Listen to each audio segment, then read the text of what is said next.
On regarde à présent cet entretien accordé à l'équipe d'Afro Business sur l'entrée en vigueur depuis quelques semaines d'une nouvelle convention collective et son impact dans l'économie nationale et bien entendu, des efforts restent à faire. À tout de suite. Bonjour Monsieur Gomsi et bienvenue dans Afro Business. Merci Armel, bonjour. Alors nous parlons de la fiscalité dans le secteur de l'hôtellerie, on parle également des problématiques rencontrées et quelques propositions peut-être pour en faire un pilier de l'économie, notamment au Cameroun, puisque c'est le cas qui va nous intéresser. Alors tout d'abord, je vais vous demander de dresser le bilan, une sorte d'architecture générale du système fiscal camerounais. Je vais dire que le système fiscal camerounais peut être, en mon sens, architecturé. Ça va dépendre aussi du contexte.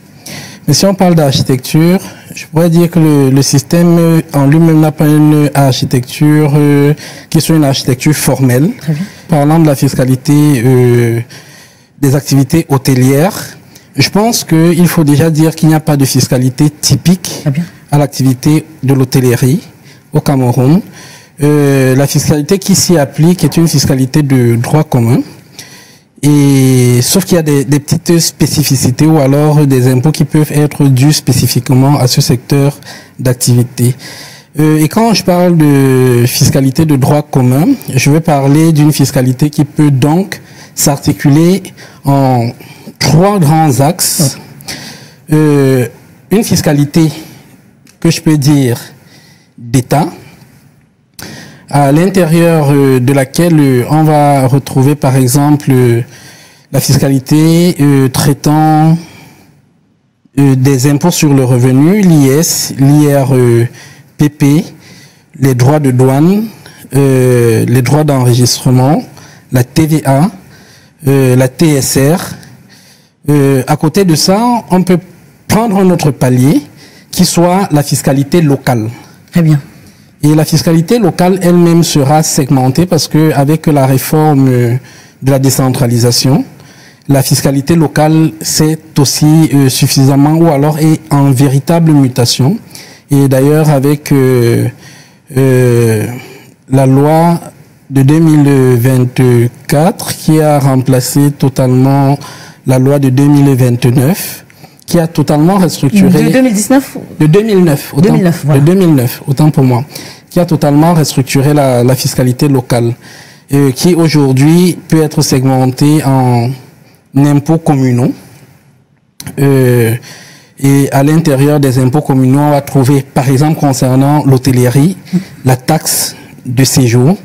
D'accord? Et plusieurs autres impôts, tels que la contribution des patentes, la contribution des licences, le nouveau régime ou encore le nouveau impôt, dit impôt synthétique, impôt général synthétique, IGS. Donc, pour ne parler que de ces impôts-là, à côté des impôts communaux, on aura donc ce qu'on va appeler les taxes et redevances communales. Donc, et à ce niveau, je vais dire que la refonte de la loi de 2009 a fait disparaître un certain nombre d'impôts et redevances communales pour ne laisser aujourd'hui que la TDL et l'IGS. D'accord? Donc, les autres sont fondus dans ce qu'on a appelé aujourd'hui l'impôt général synthétique. Et un troisième pilier de cette fiscalité locale est donc la fiscalité régionale, d'accord, et c'est à l'intérieur des impôts de région qu'on aura des impôts tels que le droit de timbre aéroportuaire à l'aéroport, les taxes à l'essieu. Il faut dire que la loi de 2013 sur la promotion des investissements cite dans certains de ces articles les activités touristiques ou alors le secteur touristique comme étant des secteurs visés par le code des investissements, par ce code des investissements-là. Donc, on peut donc dire qu'effectivement, sur le plan de l'hôtellerie, il peut avoir une fiscalité des investissements qui, en fait, peut se résumer comme étant une fiscalité incitative, conditionnelle. Donc, à partir du moment où un projet, par exemple hôtelier, remplit certaines normes, par exemple celui des projets structurants, ou encore des projets rentrant dans le champ des partenariats publics-privés, il peut entrer dans le champ de la fiscalité des investissements. Très bien. Et la dite fiscalité, en fait, va être une fiscalité purement incitative, où effectivement les personnes qui sont agréées aux incitations liées à ce code des investissements se verront par exemple avoir des allègements sur le plan en matière de fiscalité interne et en matière de fiscalité à la porte, se verront aussi avoir des allègements substantiels sur le plan administratif, sur un certain nombre d'opérations, tant sur le plan administratif que financier.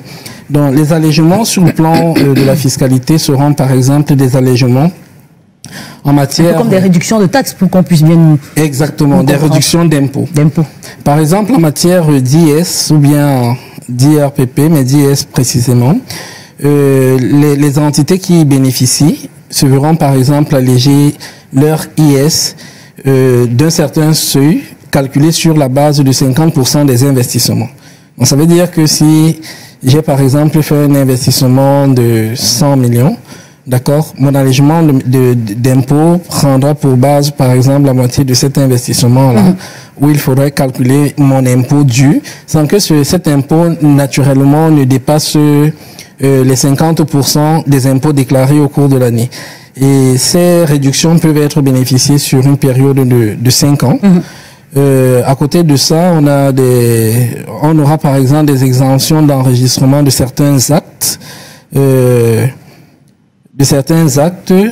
On aura aussi, toujours sur le plan des allègements, cette fois-ci parlant de la porte, d'accord, on aura des allègements tels que des réductions de 5%, ou alors une réduction de 5% d'importation des équipements qui devront être utilisés dans le cadre de la réalisation du projet hôtelier ou bien du projet touristique, à condition naturellement qu'à chaque étape, le ministre en charge des finances ait pris le soin et conjointement avec la direction générale des impôts, pris le soin de pouvoir valider par exemple la liste des équipements à importer dans le cadre de la réalisation de ces projets.